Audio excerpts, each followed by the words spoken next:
Number 5 is a great example of going backwards and trying to recognize what this formula comes from.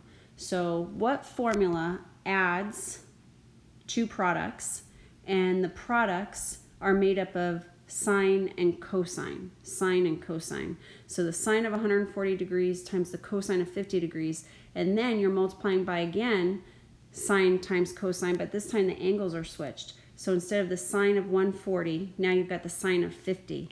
So the sine of 140, the sine of 50, and then you've got, instead of cosine of 50, you've got cosine of 140. So is that going to be the sum formula for sine or the sum formula for cosine? And I think I heard you say it, but I'm not sure. I thought I heard out there that it's the sine. This would be the sine of u plus v.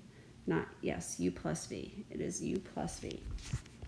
Because the sine of u plus v is the sine of u times the cosine of v plus the sine of v times the cosine of u.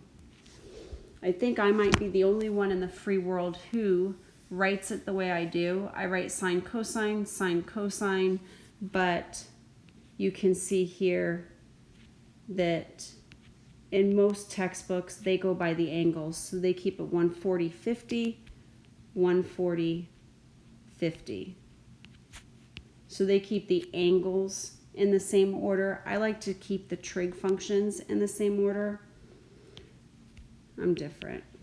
So if u is equal to 140 and v is equal to 50, this would be the sine of 140 plus 50, which is the sine of 190 degrees. 190 degrees. So that's what they're trying to get you to say the answer is. The sine of 190 degrees. So that would be much more simple than what they gave us. So what they gave us was this, and what we're saying is more simple is indeed more simple. It's the sine of 180 degrees. It just is. Okay, try number 6. See if you can write that in a simpler form, and then when you're ready to check your answer, you can press play.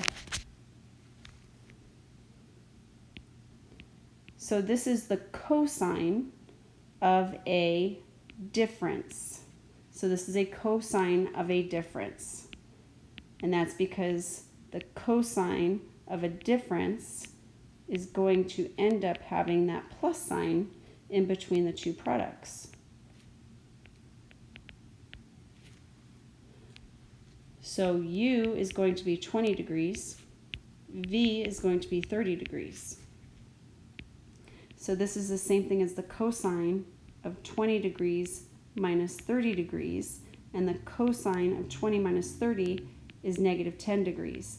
Now if you put the cosine of negative 10 degrees, you just have not yet put it in the most simple form, because this is an even function.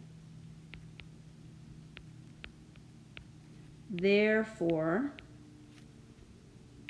the cosine of negative 10 degrees is equal to the cosine of simply 10 degrees.